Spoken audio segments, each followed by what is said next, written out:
Moi j'ai les cheveux ultra gras. Je vais les attacher. Yo tout le monde, je suis super contente de vous retrouver pour une nouvelle vidéo. Aujourd'hui je vous donne quelques conseils pour débuter la lecture en VO. Je me permets de faire cette vidéo parce que sur Insta, il y a quelques personnes qui m'ont demandé avec quel livre commencer la VO, etc. Donc je me suis dit pourquoi pas en faire une vidéo. Comme ça, si vous avez des conseils pour vous lancer ou juste une motivation ou même quelques recommandations en fait, de livres. Voilà, cette vidéo est faite pour vous. J'ai commencé à lire en anglais l'année dernière. J'avais lu que 3 livres, ce qui est pas beaucoup, mais c'était déjà ça. Et cette année, j'ai décidé de me mettre plus à fond. Tout simplement parce que l'anglais c'est ma langue préférée. Et parce que mes cours dans mon collège, ils étaient pas fous, on va pas se mentir. Ce qui faisait que j'avais un niveau pas très élevé. Donc je voulais lire en anglais pour essayer d'upgrader mon niveau parce que je trouve ça hyper important de parler anglais ou n'importe quelle autre langue. En plus les livres sont moins chers, on va pas se mentir. Avant de commencer à lire, je regardais toutes mes séries en anglais, sous-titré français, et je suis passée au sous-titré anglais. Et franchement ça aide grave parce que tu as des images pour t'aider à comprendre ce qui est écrit. T'as le fait qu'il parle, le fait qu'il y a un contexte, une situation visible, ça aide pour les accents et tout. Ça c'est juste un truc que vous pouvez faire à côté ou que vous pouvez faire avant si vraiment vous paniquez à l'idée de commencer à lire en anglais, parce que c'est vrai que c'est un grand pas, genre tu tapes un bouquin entier en anglais, c'est... Voilà, il n'y a pas d'image, hein, malheureusement. Après vous pouvez prendre une BD par exemple pour commencer. Oh, mais quel... J'ai fait un... Comment on appelle ça? Un excellent livre pour commencer, Heartstopper. Genre vraiment c'est hyper simple à lire. C'est du vocabulaire hyper jeune. Enfin genre je sais pas comment dire, mais c'est pas travailler le vocabulaire. Genre ce sont des choses que les Américains ils disent entre eux au collège et tout, au lycée. Donc c'est plutôt simple. Ce sont des mots qu'on connaît la plupart du temps. En plus c'est des images pour vous aider à comprendre. Et si jamais vous avez vraiment un problème, vous pouvez regarder la série comme ça et après lire le livre. Comme ça c'est beaucoup plus simple. Il n'y a pas énormément de texte, assez simple pour commencer vraiment. Comme ça vous mettez un peu dans le mood de lire en anglais. Et comme ça peut vous mettre en confiance et tout pour vous dire ouais j'ai réussi à lire ça, je vais lire un autre livre. Et puis la romance est hyper mignonne et tout. Vraiment je vous conseille ce livre. Ensuite sinon pour commencer vous pouvez relire votre livre préféré, mais en anglais cette fois. Alors, moi je sais que mon premier c'était The Deal de Off Campus parce que c'est un livre que j'avais lu 4-5 fois et du coup je le connaissais quasiment par cœur. En plus c'était pas un vocabulaire hyper travaillé, enfin vraiment pour commencer la lecture, moi je vous conseille la romance parce que t'es pas dans une description de 40 trucs où il faut faire hyper gaffe à chaque détail et tout, parce qu'en soi la romance c'est pas que c'est un peu toujours pareil, mais voilà. Alors qu'une fantasy, il y a plein d'actions, il y a plein de descriptions et tout, c'est plus compliqué. Je vous recommande pas de commencer par de la fantasy, vraiment la romance. Enfin après si vous êtes un lecteur de fantasy et vous lisez pas de romance, voilà. Mais franchement, commencer par de la romance c'est beaucoup plus simple. Donc en ces recommandations, je vous recommande de lire en papier parce que quand tu lis en numérique, t'es ultra tenté de regarder la traduction de chaque mot. Par exemple sur le livre, tu t'appuies longtemps et t'as la définition du mot. Donc ok c'est cool, mais le problème c'est que moi quand je commençais à lire, je regardais la traduction de chaque mot parce que je voulais savoir ce que ça voulait dire, je voulais apprendre du vocabulaire. Sauf qu'en fait, ça me faisait des pauses dans ma lecture, ce qui la rendait encore plus lourde déjà du fait que c'était en anglais, donc une langue qui était étrangère. Après si tu regardes un mot parce que vraiment il est dans la phrase et que tu comprends pas le sens de la phrase, oui, genre c'est bien, mais vraiment regardez pas chaque mot quoi. Ça freine la lecture, donc je recommande de le lire en papier puisque il y a beaucoup moins de tension. Ça fait 20... En fait, je répète la même chose depuis 2 minutes, c'est ultra chiant. Commencer par un livre que vous connaissez déjà. C'est plus simple à mon goût parce que tu connais l'histoire, donc tu sais ce qui se passe à peu près, etc.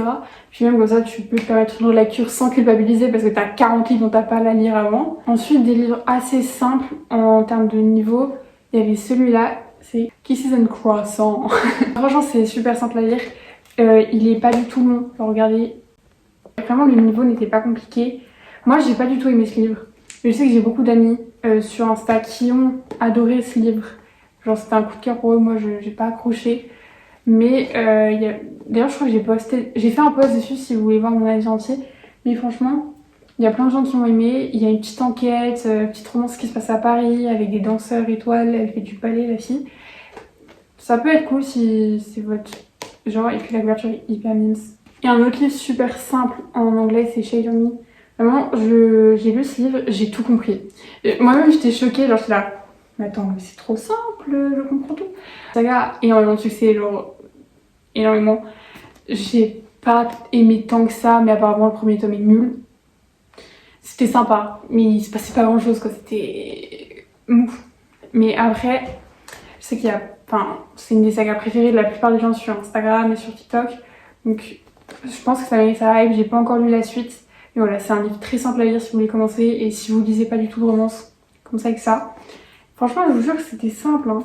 En fait, à force de lire, vous voyez que les mêmes mots reviennent tout le temps. Genre, ils froncent les sourcils. J'ai pas l'exemple, ok. Mais il y a le même vocabulaire qui revient dans quasiment tous les livres. Dans les romances et tout, il y a souvent les mêmes mots qui reviennent, donc c'est assez simple après, tu prends le coup de main et tout. Donc abandonnez pas, je sais que c'est dur au début, je sais que vous allez y passer énormément de temps, ça décourage. Genre, moi j'ai fait l'erreur pour mon troisième livre de lire The Spanish Love Deception, un très bon livre, hein. Mais le truc, il faisait plus de 500 pages et ça me décourageait tellement parce que je sais que je mettais énormément de temps à lire en anglais. Même encore aujourd'hui, je mets plus de temps qu'en français, forcément, mais je vais déjà beaucoup plus vite. Heureusement, en même temps, c'est hyper démotivant parce que t'es là genre, mais je comprends pas cette phrase, mais machin, c'est long, je vais mettre une semaine à lire ou deux. Mais en fait, plus tu lis, plus ça va être simple, plus tu vas y arriver. Et c'est un coup de main à prendre, un coup de tête. Ouais. Et vraiment, après, c'est hyper satisfaisant de te dire, mais en fait, j'ai lu tout ça en anglais, j'ai réussi à lire un livre entier avec des mots qui sont pas dans ma langue, c'est hyper satisfaisant. Moi, quand je regarde ce que j'ai lu, je me dis, mais you go girl, genre, tu l'as fait. Et vraiment, c'est un sentiment hyper satisfaisant. Et ouais, du coup, je disais, putain, mais je me perds dans ce que je dis, c'est un délire. The Spanish Love Deception, c'est un super livre, genre vraiment, je vous conseille si vous lisez et tout. En anglais, je sais qu'il va bientôt sortir en français, j'ai trop hâte de le relire d'ailleurs, mais c'était dur moralement parce qu'il était super long, alors que tout ce qui est off-campus, etc., ça se lit rapidement, enfin rapidement, c'était en anglais quand même, donc j'y ai passé un certain temps, mais le vocabulaire est c'est pas une question de vocabulaire, mais c'est que le livre est plus rapide, genre il est plus court, alors que lui il était super long et ça m'avait grave mis un coup, je me disais que j'y arriverais jamais, etc. Du coup je l'ai découpé sur 3 semaines, genre je lisais 100 pages, je faisais une pause, je lisais un autre livre et tout, ce qui me coupait complètement de ma lecture. Genre vraiment, faites pas comme moi, lisez des livres courts pour commencer et simple. Ensuite, on a Colleen Hoover. Colleen Hoover qui écrit des livres. On va même pas parler du fait qu'elle écrit incroyablement bien. Genre cet auteur a tellement de talent, c'est impressionnant. J'en ai lu plein d'autres d'elle en français, mais en anglais j'ai ceux-là. Et franchement, ces livres en anglais, ils sont simples à comprendre. Genre, c'est pas... Ça se lit assez vite. Souvent, ces livres, ils sont pas trop longs. Genre, ils font dans les 300 pages, 400 maxi. Ils sont tellement bien écrits, tellement beaux, tellement... Il y a toujours un message, un plot twist, un truc. Genre, vraiment, cet auteur, je vous la conseille à 3000%. Juste, Ugly Love, j'ai eu plus de mal avec ce livre. Genre, lui, je l'ai trouvé plus dur. Genre, je sais pas pourquoi. Peut-être parce qu'en fait, j'ai pas aimé trop l'histoire. Mais j'ai trouvé plus compliqué, même s'il était assez simple, hein. Mais par rapport à eux deux, et je sais que Eaten With Us, apparemment, il est très simple aussi. Et elle a une plume qui est tellement fluide, tellement agréable à lire que tu t'en rends même plus compte qu'en fait tu lis en anglais. Et vraiment, je vous conseille livre de cet auteur en anglais. Même en français, on va lire en anglais, lisez-les en français, mais franchement, trop bien. En plus, vous pouvez lire des livres qui sont pas encore sortis en France. Genre lui. Et là, si vous voulez que je vous fasse une vidéo où je vous parle de ces livres, ce sera avec grand plaisir parce que j'en ai lu beaucoup de cet auteur. Genre vraiment, elle fait partie de mon top 3 de mes auteurs préférés. Donc, ce livre était super simple à lire. Genre vraiment, lui, je sais pas comment c'est possible, mais je le lisais d'un coup. En plus, ce qui est bien avec ce livre, c'est que les chapitres sont super courts. Mais vraiment, ils font max 5 pages. Sauf que le problème, c'est que c'est une brique. Genre, regardez-moi ça. Donc, si vous êtes très motivé, lisez-le en... Putain, mais on dirait grave, j'ai des abdos. Bref, si vous êtes motivé, vous pouvez le lire en première, deuxième, troisième lecture. mais c'est une brique quoi. Il y a 685 pages. Par contre, c'est très simple. Si vous aimez la fantasy, fantastique, tout ça, je vous le conseille à mort. Le tome 1 était pas ouf, mais le tome 2, c'est Assoiffant français. Et lui, c'est Foudroyé. Mais franchement, ces livres sont trop bien. Les personnages, l'action, l'humour aussi, l'humour de l'auteur. Ce qui fait que vu qu'il y a énormément d'humour, ça passe plus. Genre, t'es plus détendu dans ta lecture. T'es pas... Oh my god, je comprends rien. Bon, parfois, en fait, le pire quand tu es en anglais sont les expressions. Genre, les expressions qui sont pas traduites en France, genre, qui sont propres aux Américains, propres aux Anglais. Du coup, t'es là, mais ça veut dire quoi ça? Vous avez beaucoup vu passer celui-là sur TikTok normalement. Il était, bah voilà, les TikTok, il était sympa, mais en fait, j'ai eu plus de mal à le lire. Je pense que c'est parce que c'était dans mes débuts. Mais j'ai trouvé que la plume était plus lourde que ce que j'avais l'habitude de lire. Mais je pense qu'il faudrait que je le relise parce que ça devait être il y a trop longtemps dans mon ordre. Du coup, j'avais un peu galéré à le lire. Mais en soi, l'histoire est très bien. Le fait que ça se passe dans un milieu scientifique, c'était hyper cool parce que j'ai pas l'habitude de lire des livres qui se passent dans un milieu scientifique. Donc c'était trop cool. En plus, la couverture est trop mignonne. Les personnages sont ultra cute et tout. C'est vraiment une rom-com nickel. Celui-là, je l'ai trouvé super easy. Genre, je pense que c'est parce que lui, je l'ai lu très récemment, donc j'en avais lu pas mal avant. Mais franchement, en fait, c'est dur du coup maintenant pour moi de dire, lui, il est simple parce que vu que plus je lis, plus j'y arrive, je sais plus à quel niveau, genre très débutant, genre première lecture, ça passe parce que j'en sens sur mon 17e livre, donc maintenant je suis plus à l'aise dans ma lecture. C'est un énorme coup de cœur, genre il était incroyable. J'ai rien à dire. Le niveau était assez simple. Par contre, il faut faire attention parce qu'il y a beaucoup d'argot. Genre les personnages, ils parlent... ça fait t'es très inclus dans le livre parce qu'ils parlent comme un Américain parlerait vraiment. Genre les mots, ils sont abrégés et il y a beaucoup de gros mots, etc. Mais ce livre est incroyable.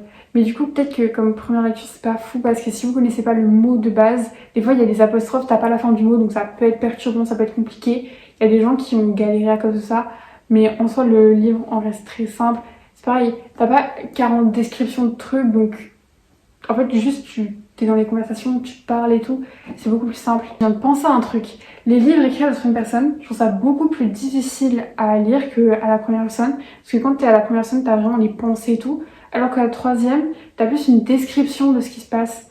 Parce que dans lui, par exemple, qui est écrit à la troisième personne, là, ils te décrivent les personnages, ils te décrivent les scènes et tout. Alors que là-dedans, tu es dans la scène. Je sais pas comment on veut dire ça, mais je trouve ça plus simple de lire ça que de lire ça. Lecture en cours, très début.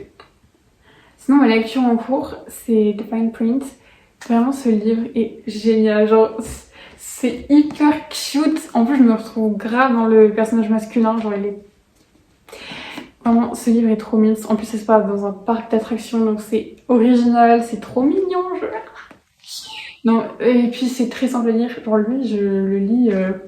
Et encore une fois, c'est mon 17e, donc pour moi, ça commence à devenir simple quasiment toutes les romances. Donc, je sais plus trop quoi vous dire, mais il n'y a pas de vocabulaire à chercher. C'est... En fait, dans les romances, le vocabulaire est quasiment tout le temps le même. Genre, il soupire, il... nanana, j'ai toujours pas d'exemple. Mais, comme je vous dis, ça revient souvent pareil. Donc, en fait, plus tu lis, plus tu vas réussir à lire tout. Peut-être un peu long, qui a 130 pages à peu près. Pour commencer, c'est peut-être un peu gros. D'ailleurs, si vous voulez voir mon avancée sur certaines lectures, parce que lui, par exemple, je suis en train de le lire en ce moment, vous pouvez me suivre sur Instagram. Comme ça, vous avez les stories, les posts et tout. Et je suis beaucoup plus active. Je suis active quotidiennement, alors que là, sur YouTube, j'abandonne. J'ai grave la flemme de faire du montage. Voilà, cette vidéo est maintenant terminée. Juste un petit récap. Cette vidéo est maintenant terminée. Juste un petit récap. Commencez peut-être avec des romans graphiques pour avoir des images pour vous aider. Ou des livres très courts comme ça. De la romance pour qu'il n'y ait pas un vocabulaire hyper détaillé, hyper recherché. Du calling over. Et voilà. Et là, vous devenez des as de la lecture en anglais. et vous défoncez tout le monde. J'espère que cette vidéo vous aura plu, qu'elle vous aura servi, que vous allez vous mettre à lire en anglais parce que franchement c'est génial. En plus tu peux flex, genre toi t'as tes livres comme ça là dans ta bibliothèque. Oh regardez, je suis de l'anglais les gars, regardez. Regardez, c'est en anglais. Je vous souhaite une très belle journée, une très belle soirée, une très bonne matinée, je sais pas quand vous regardez cette vidéo, mais voilà. Et à très bientôt pour une nouvelle vidéo.